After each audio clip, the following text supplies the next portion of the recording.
What about the why? Oh, the why for a pen name. Thank you for asking. You know that people always ask about pen names with writing. I had written an earlier series, my very first series, which is called the Art Lovers Mystery Series, and it was more of a traditional mystery. It wasn't paranormal, and I wrote that with my sister. And so when we wrote that together, we chose a family name to write under because we couldn't figure out, how to deal with the name situation. So that name was Haley Lind. And then when I branched out on my own and started writing for myself, I felt like I needed a new name.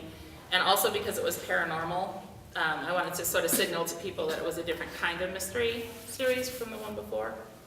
So that was the why. You're very involved with writers groups. You've served as the president of the North California Sisters in Crime, Yes. and you sat on the board of the Northern California Mystery Writers of America. What makes writers groups important to you, and what do you think writers groups are? What's their purpose? Great. Why should people be involved? Great question. I mean, I think if you're a writer, when I first wrote my first series with my sister, I didn't know about any of these writers groups, and obviously if I had thought about it, I guess I could have figured out that they were out there, but I didn't go about it that way. So I sort of backed into the whole thing, and as is often the case when you do that, you sort of wind up reinventing the wheel and doing it the hard way.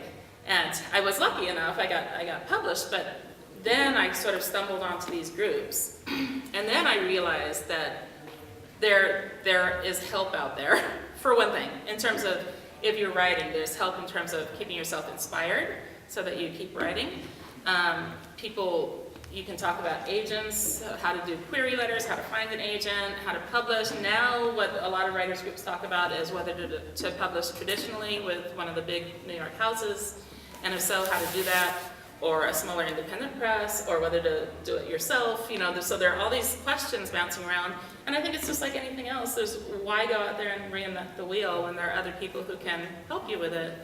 And then it becomes a huge, I think, friendship group. It's sort of like when I became a writer and started going to conferences and meeting with the writing groups and stuff, it felt like I was back in high school, but in a good way. I hated high school. I'll just say that I hated high school. But this time it was like, oh wow, every table is the cool kids table, and we're all like excited, and we're all talking about this and that, and it's very much. And then you have conferences, and I'm sure it's like this. I've never been here to TusCon before, but all the conferences that I have gone to over a number of years, it's like a reunion, right? It's like, oh my God, what are you doing? And how's it been? And people come in from all over, and it's very exciting. So. Okay, well, you mentioned the Art Lovers Mystery Series, which is the first series of books that you co-wrote with your sister. Right. What was it like working with your sister? It was great, actually. It was really great. My sister lives in Virginia, so she teaches history there. And so it was primarily an email, situation. And if anyone's ever written with another person, it's definitely a different kind of process than writing by yourself. And it can be wonderful, and it can also be frustrating, because of course she's always wrong and I'm always right. But it was fun. I think especially as a beginning writer, it was really fun to have someone to constantly bounce ideas off of, to interact with, to kind of, we would have these long calls, and we would just talk and talk and talk, and get all excited, get ourselves all excited about plot ideas and that kind of thing, and that was a wonderful thing to have. And then what I would do, I would write kind of the first bare bones draft, essentially, of a chapter, and then send it to her, and then she would add things, suggest things, rearrange things, that kind of stuff, and then we would just go back and forth, back and forth, back and forth, and that's how we did it. I know other people do it like, every other chapter or whatever. I was concerned that if we did like more of the trading off thing, that it would sound too different, that you'd get a different style, different syntax, that kind of thing. And this way, I think because we both, worked on it so much back and forth, that it was more of a whole. But yeah, so that's how we did it, and it was just really, really fun. I have to say, it was mostly kind of a sister project that was really fun. Well, that first book, Faint of Art, was very well received and was nominated for an Agatha Award, for Best First Novel. Did you feel like an instant success? That's so funny. No. I'll just say that, no. You know, I think that well, it depends on what you call success. Yeah.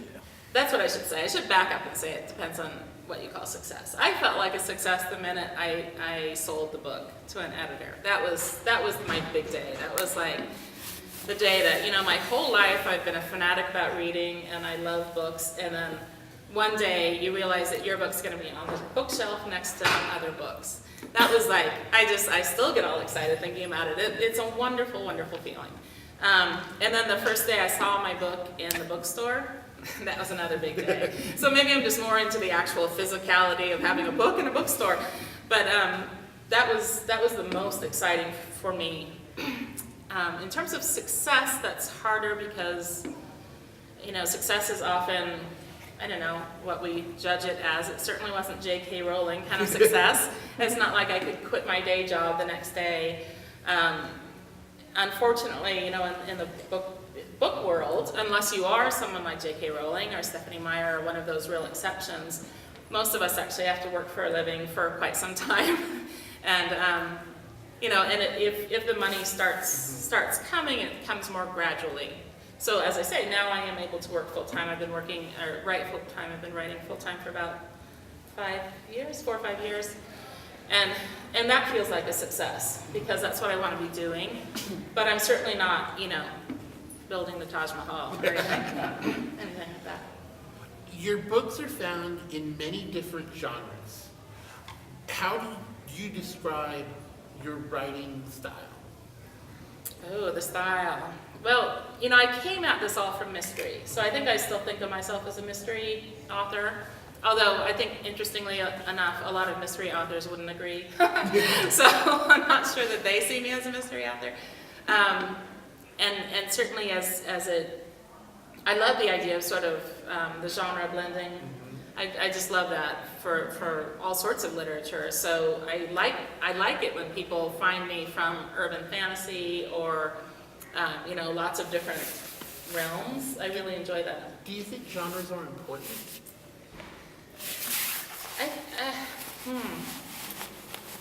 I think genres are difficult when it comes to things like bookstores and libraries and where they put your book, because it can make or break a book to be put in a particular section.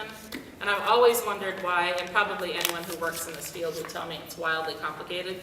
I've always wondered why if they have 3 copies of your book, that you can't have one in each genre. I've never understood that, because I know that when you look for a book, you often look in your genre. You know, I think that genres are important in terms of if you're loving a certain kind of writing, then you're going to look in that area. But like any other sort of categorization, you know, sometimes if you never look outside that category, then you lose out. So, yeah. I don't know. I don't know actually where it came from, if it's a library classification or exactly. Okay. So onto your stories. Yes. We'll start with the witchcraft mysteries. Lily Ivory is You've read every one, I'm sure. Lily Ivory is a witch who comes to San Francisco to find a normal life. How did you develop her character? So yes, you know, Lily Ivory is someone who was run out of her hometown at the age of 17. She never finished high school. She didn't have a particularly happy childhood. And then she's kind of wandered the world for a long time, and then she lands in San Francisco finally. So at first her character for me, I guess in some ways it's sort of the classic tale of the person who feels like they've never fit in, who's finally able to find a community and build a community. And I think that's what I wanted her character to go through, that whole process. But I didn't want to make it super simple, because I think that anyone who has gone through that kind of trauma, it takes a while to build that trust and to realize that you can be yourself, and especially if it's a trauma with physical danger associated with it, it's a hard process. So in the books, that's what I have been building for her, is that she finally she's not even admitting to anyone in the first book that she's a witch, and then she finally kind of develops and develops. And so she has a core group, and then she's slowly kind of letting people into her secret world. And she has a lot of friends who really won't let her not be their friend, which I appreciate, because I think I know people like that too. That's actually one of my next questions. One of the major themes in the series is friendship and trust.